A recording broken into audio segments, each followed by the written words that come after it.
A solution to the Israel-Palestine problem. Oh, that's easy. Really? Mudar Zahran is a Palestinian writer and academic from Jordan who now resides in the UK as a political refugee. He joins us now from London. Welcome to you, sir. How are you doing, sir? Thank you. Now, a solution to this issue that seems to divide the world and causes so many problems. Give it to us, please. We're eager to hear. Well, it's always been there. I mean, it's nothing new, sir. I mean, it's always been there. Jordan has always been the homeland for the Palestinians. This was the agreement. Very few people understand the history of the problem.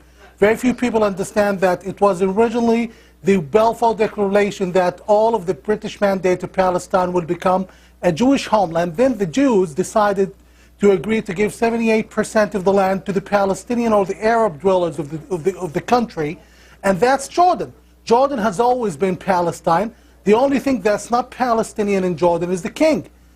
If that falls to the Arab Spring, voila, we have a Palestinian state.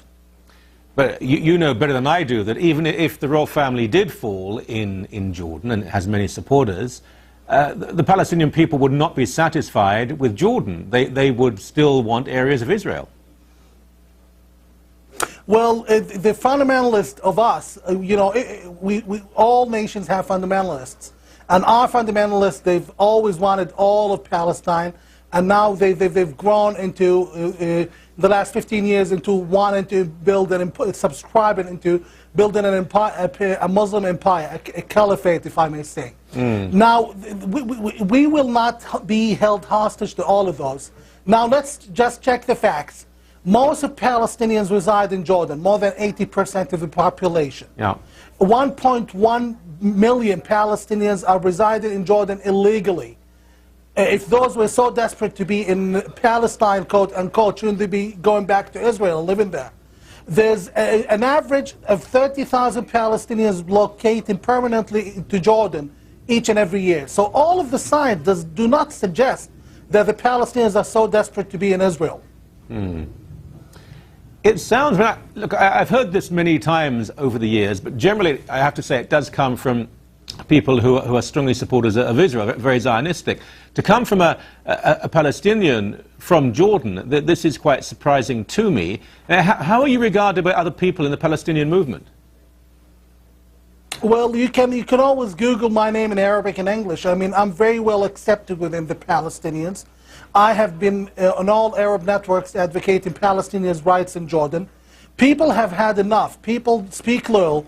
The propaganda that the king and his people have been put on is, oh, the Palestinians want to have all of Palestine back, or the West Bank, or Judea and Samaria back. This is not true, and the evidence is there that it's not the case. Most Palestinians have come to learn in 40 years that our problem is the Hashemite, not the Israelis.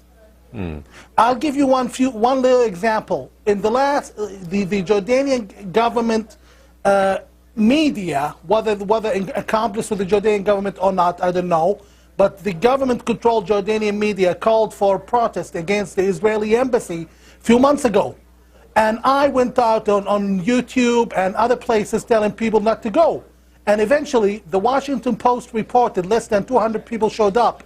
I'm not going to be sitting here trying to advocate myself as a hero of the Palestinian. All I'm telling you is I am not an isolated case. Most Palestinians in Jordan, most Palestinians in the world have had enough now. And just one good example of how the Palestinian ideology has changed.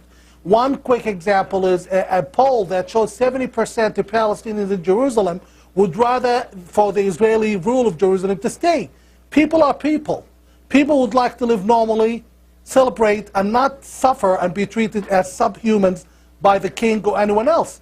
By the way, same goes for the Jordanian Bedouins. They are oppressed by the king, and they too have been speaking to me, telling me, we don't mind if the Palestinians rule, as long as we live normally. Well, let me push on that, because I know Jordan a little, and I know Palestinians who will say they've been treated better by Israelis at checkpoints than they are by Jordanian, by Bedouin. There's quite a bit of hostility. Palestinians may be a large number in Jordan, but they have little positions of influence, particularly within the military and intelligence services. The royal family has a tight control, and it is the family. The family have a tight control over that country. Not anymore, sir. The media, Jordan now is a sideshow comparing to Syria, to Egypt, and other places.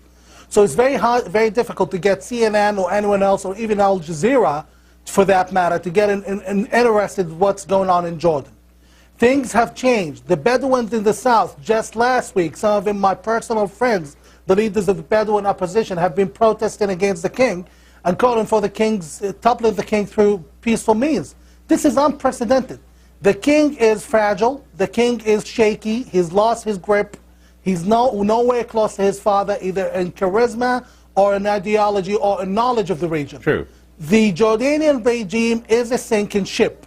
It's no longer a Boeing 747. It's a glider. Very few people will believe that at the moment, but things will come to surface as quickly as the regime in Syria falls. The flu is going to catch up in Jordan very quickly, and then people will probably be thinking otherwise. Just very briefly, if this did ever happen, would Saudi Arabia allow this? I mean, Saudi Arabia is a big power there, just next door to the south. Would they allow Jordan to become a Palestinian state?